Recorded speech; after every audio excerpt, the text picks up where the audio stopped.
Bismillahirrahmanirrahim. Alhamdulillahirabbil alamin wassalatu wassalamu ala asyrofil anbiya'i wal mursalin sayyidina wa maulana Muhammadin wa ala alihi wa sahbihi ajma'in. Amma ba'd.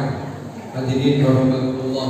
Usikum wa nafsi bitaqwallah. Qala Allah ta'ala fil Qur'anil Karim wa may yattaqillaha yaj'al lahu makhraja wa yarzuqhu min haitsu la yahtasib. Alhamdulillah, hadirin rahimakumullah. Kita masih dipilih oleh Allah Subhanahu wa taala, dikumpulkan di salah satu tempat yang semoga Allah muliakan ini, Masjid Mbah Songo, dalam rangka melaksanakan rangkaian safari Maulid 52 hari yang alhamdulillah hari ini masuk hari ke-9. Semoga kita semuanya yang melaksanakan keinginan untuk menjalankan safari Maulid sampai khatam ini Allah berikan kemudahan, Allah berikan kelancaran, Allah berikan kehidupan kita, Allah cukupi seluruh keperluan kita di alam dunia ini. Terkhusus Allah berikan kepada kita semuanya kesehatan zahir wa batin, afiat yang sempurna insyaallah. Allahumma amin. Dan semoga apa yang kita lakukan ini dicatat sebagai amalan sholih yang makbulan kalian Allah Subhanahu wa taala. Shalawat serta salam semoga selalu tercurah kepada junjungan kita yang mulia baginda Nabi Agung Muhammad sallallahu alaihi wasallam beserta seluruh keluarga beliau, sahabat beliau, para pengikut beliau, termasuk kita semuanya ila yaumil qiyamah insyaallah. Allahumma amin. Hadirin rahimakumullah. Ada salah satu kisah yang sempat menarik dan sampai saat ini kisah tersebut ketika saya ingat masih sangat Masya Allah luar biasa. Kisah ini diceritakan oleh Al-Habib Asy-Syadzili Al-Jilani kurang lebih sekitar 5 tahun yang lalu. Beliau bercerita tentang perayaan Maulid yang dilakukan di negara Libanon. Warga Libanon ketika memasuki bulan Rabiul Awal, mereka sangat bergembira. Saking gembiranya, tradisi yang dilakukan secara turun-temurun ini berlangsung sampai tahun tersebut, mungkin sampai tahun ini. Rasa kegembiraan ketika memasuki bulan Rabiul Awal ini diekspresikan dengan menembakkan senjata ke angkasa. Mungkin kalau di Indonesia ini dengan petasan, mercon, tapi di sana pakai senapan, tembak ke atas. Melaksanakan perayaan Maulid baginda Nabi Agung Muhammad sallallahu alaihi wasallam. Walhasil sebelumnya Habib Asy-Syadzili Al-Jilani mengatakan bahwa beliau mendapat cerita ini dari Sayyid Muhammad. Sayyid Muhammad mendapatkan cerita dari abahnya Sayyid Alwi bin Abbas Al-Maliki. Dikatakan di Libanon ketika merayakan perayaan Maulid ini, para warganya menembakkan senjata ke angkasa. Dan ketika itu banyak orang yang keluar untuk menyaksikan perayaan tersebut, termasuk orang-orang non-Muslim itu ikut melihat perayaan Maulid baginda Nabi Agung Muhammad sallallahu alaihi wasallam. Di situ ada anak kecil perempuan yang dia duduk di depan rumahnya. Ini seorang Nasrani dari Bani Ghatas. Kemudian tidak tahu ceritanya bagaimana, ada peluru yang kasar ketika merayakan ini tadi ditembak ke atas. Ini tidak tahu, mungkin ada satu yang tidak mau ke atas, ternyata mengarah kepada anak perempuan kecil ini tadi, dan tepat di depan kepalanya ini masuk peluru ini.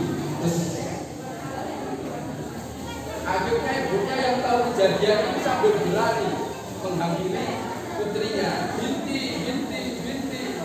putriku.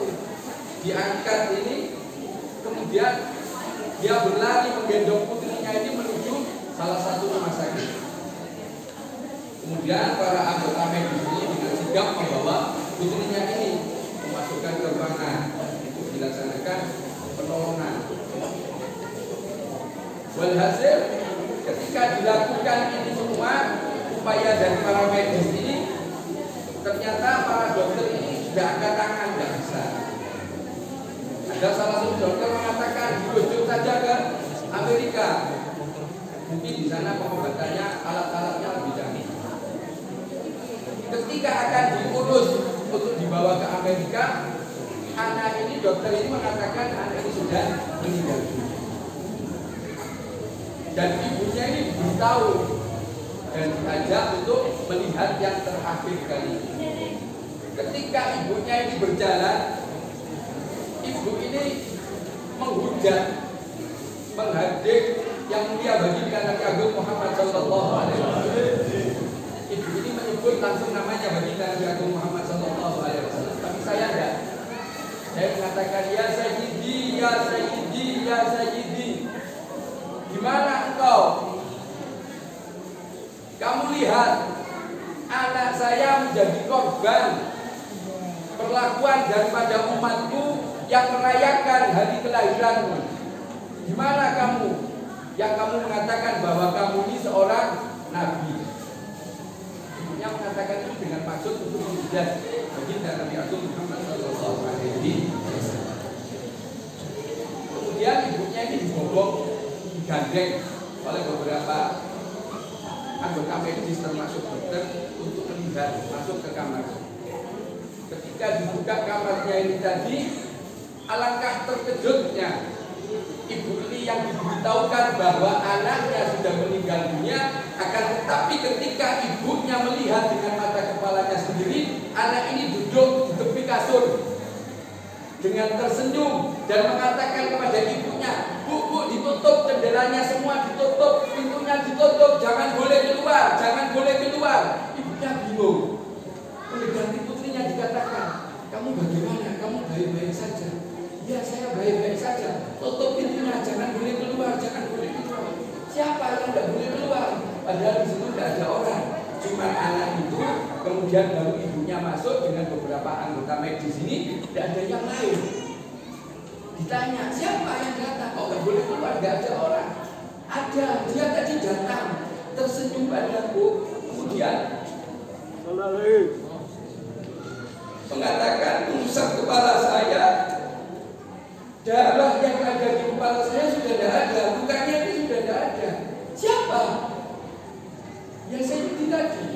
Anak kecil ini menyebut namanya. Ya Sayyidi tadi datang, mengatakan, mengusap kepalanya dengan tersenyum kepada saya.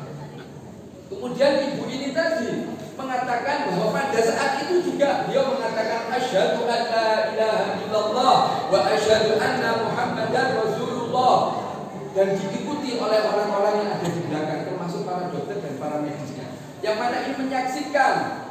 Itu orang mengatakan ini keajaiban. Kalau saya tidak, ini bentuk kasih sayangnya baginda Nabi Agung Muhammad Sallallahu Alaihi Wasallam yang di alam dunia saja beliau sudah bisa memberikan syafaat, memberikan pertolongan. Buktinya apa? Senjata api diciptakan tahun berapa?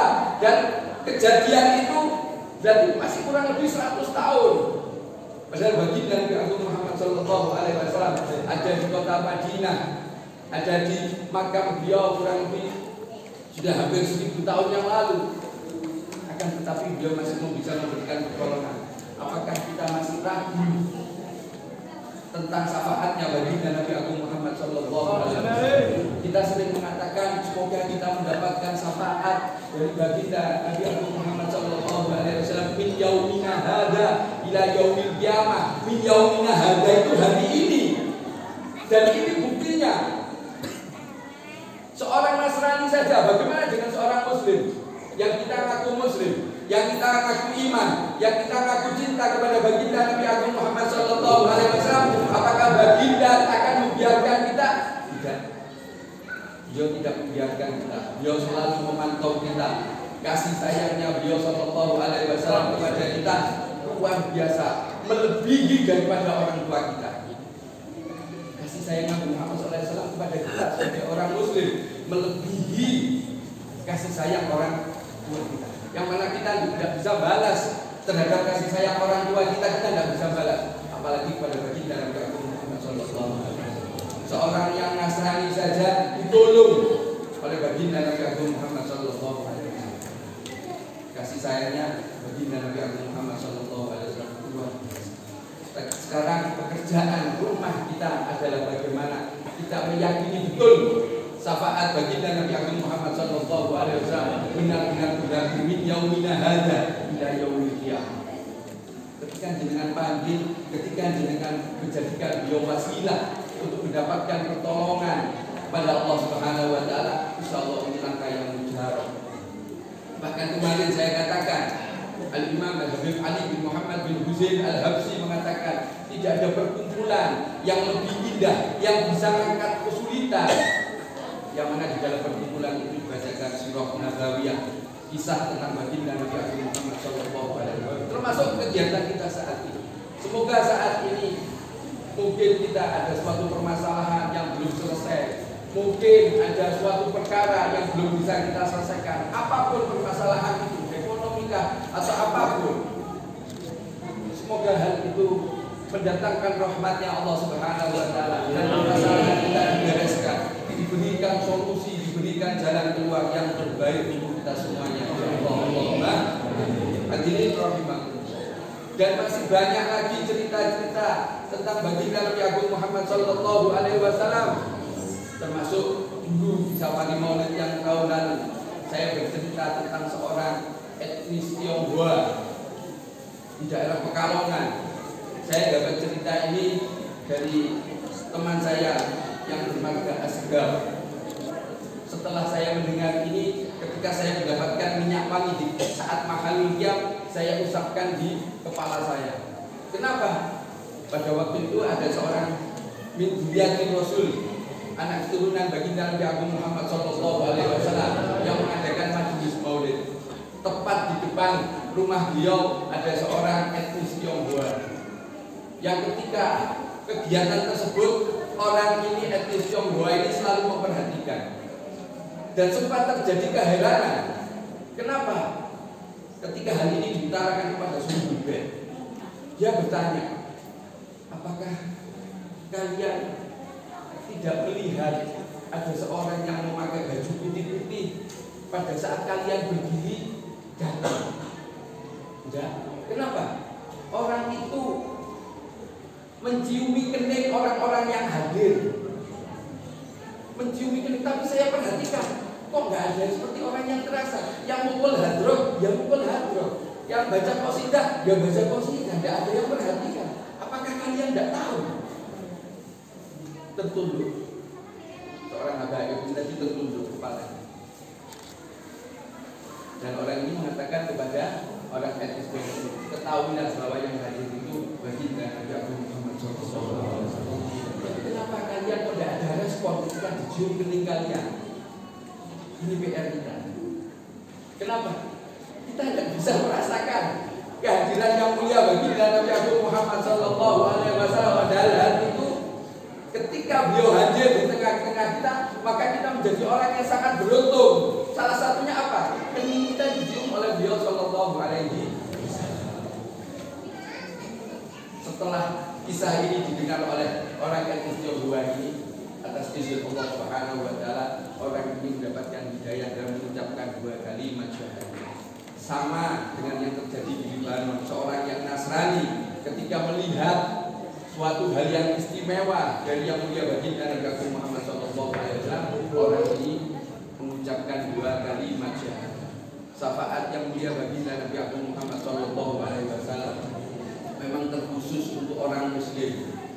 Akan tetapi marilah kita yang mengaku Muslim mungkin dari lahir, kita harus berbenah, memperbaiki keyakinan kita bahwa baginda Nabi Agung Muhammad SAW benar-benar sayang kepada kita.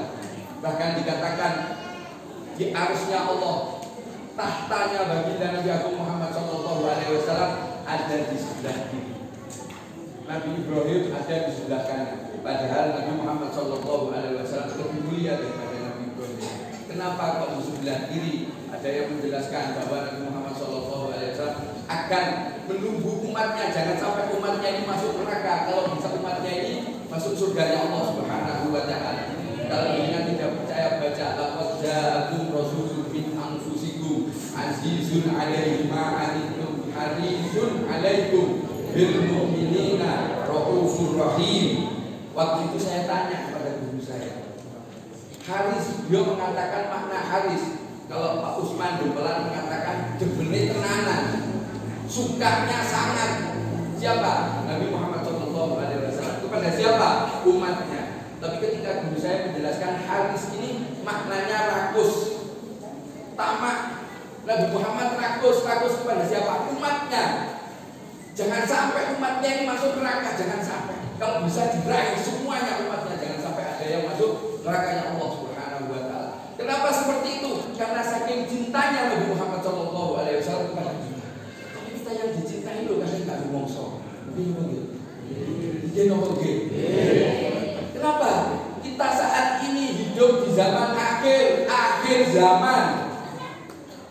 Kita oleh musuh-musuh Allah, musuh-musuh yang mulia baginda Nabi Agung Muhammad SAW dijauhkan daripada Nabi Muhammad SAW. Buktinya apa?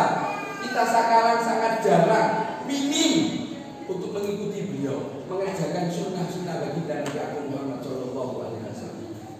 Contoh yang paling nyata mawon nyun sewu. Siwak ini sunnah kanjeng Nabi. Muakkadah ditekankan. Kamu sholat, ketika akan tidur, ketika akan wudhu. Apakah itu sudah kita lakukan? Sudah. Bahkan mohon maaf, seorang imam saat ini yang saya saksikan sangat jarang untuk mengingatkan makmumnya untuk meluruskan dan merapatkan shaf. Itu buktinya apa? Kita menjauh dari apa? Dan itu Al-Imam Fakhrul Wujud Sayyidina Syekh Abu Bakar bin Salim gelene. Tidak ada sumber keselamatan dunia dan akhirat kecuali menjaga, mengistiqomahkan, melazimkan, mengagungkan sunnah Nabi Muhammad SAW. Boten sumber keselamatan dunia alam akhirat kecuali ini wow jogo sunnah kanjeng, ngagungke sunnah kanjeng. Kemudian Al-Imam Fakhrul Wujud Sayyidina Syekh Abu Bakar bin Salim dawuh malih. Boten balak dunia akhirat kejaba ngremehne. Saya bukan tidak melaksanakan, akan tetapi meremehkan dengan kata-kata ini kan cuma sunnah. Ini kan cuma sunnah.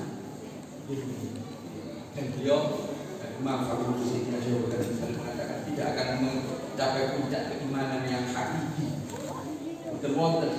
Puncak keimanan hakiki bisa ditempuh dengan cara mengagungkan sunnah baginda Nabi Muhammad SAW. Tapi boleh jalan selamat tempuh di dunia. Kamu setunggal lawannya dikawankan sering kula atur nih ayat Al-Quran kita kula senengi. Qul in kuntum tuhibbuna Allah fattabi'uni. Ikut kepada Nabi Muhammad SAW. Kalau kalian mengatakan cinta kepada Allah, ikutilah aku, ikutilah baginda Nabi Agung Muhammad SAW. Ketika kita ikut, kita dapat dua bonus dari Allah Subhanahu Wa Taala. Yuhibbukumullahu wa yaghfir lakum dzunubakum. Mau cari apa lagi sudah? Kita mau cari apa? Bahkan kita hadir majelis maulid semacam ini, kita cuma mengharapkan cintanya Nabi Muhammad SAW. Ketika kita mendapatkan cintanya Nabi Muhammad SAW, kita akan ikut, kita akan menjadikan idola, kita akan menjadikan suri tauladan Nabi Muhammad SAW. Sehingga ketika kita mengikuti beliau, kita dapatkan yuhibbukumullah, kita mendapatkan wa yaghfir lakum dzunubakum. Apalagi yang dicari? Cuma itu. Adakah perkara yang lebih penting daripada yuhibbukumullahu wa yaghfir lakum dzunubakum? Wonten perkara singkang langkung penting. Cintanya Allah yang kita harapkan, ampunannya Allah yang kita harapkan. Kenapa?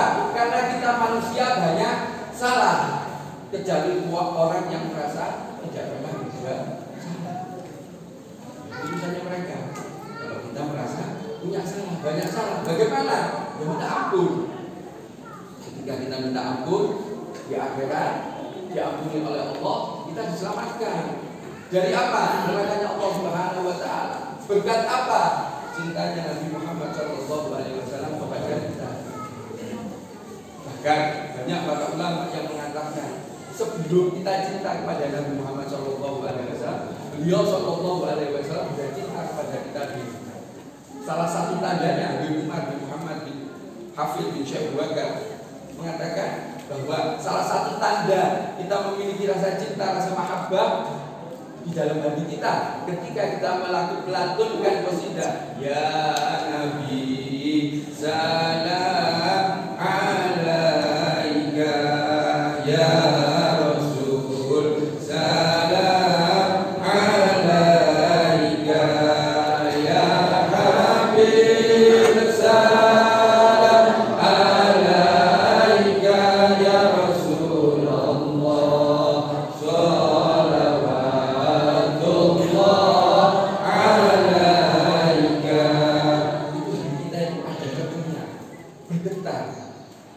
PN kita ketika itu sudah ada di dalam hati kita jaga dengan memohon kepada Allah agar cinta ini kepada Nabi Muhammad SAW dijaga. Kita tinggal mupuk, kita tinggal merawat. Bagaimana? Dengan cara melazimkan, melaksanakan sunnah Nabi Muhammad SAW yang kita tahu. Apa sunnah Nabi Muhammad yang kita tahu? Syekh Abu Bakar Ghazali mengatakan tidak ada bala bencana dunia akhirat ketika kita tidak melaksanakan, bukan. Syekh Abu Bakar Ghazali tidak ngomong bukan tidak melaksanakan, tapi meremehkan. Bahaya. Kita meremehkan, gak anggap, tidak ada pengagungan, tidak ada rasa takdim di dalam hati kita tentang sunnah Nabi dan Nabi Muhammad SAW. Kita taunya apa? Mungkin kita taunya sunnah Nabi Muhammad SAW. Kalau masuk rumah pakai kaki kanan, lakukan itu. Ketika setiap kali masuk rumah, kalau kaki kiri masuk dulu, tarik, ulangi dengan kaki kanan, ucapkan salam. Itu sunnahnya Nabi Muhammad. Mau masuk kamar mandi, kaki kiri dulu, kaki kanan salah, tarik. Ini juga keluar, kaki kiri dulu, tarik, salah, kaki kanan. Dalam rangka apa? Melatih diri kita untuk dapat melaksanakan sunnahnya Nabi Muhammad SAW yang kita tahu, saja.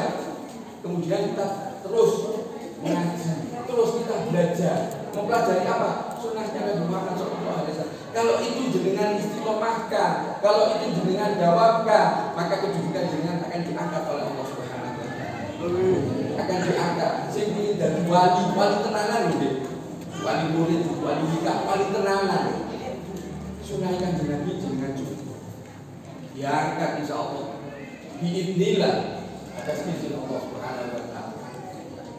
Hadirin rahimahullah, tadi sudah diingatkan jangan lebih sampai jam 9. Ini kurang 45 menit. Makin nasib konten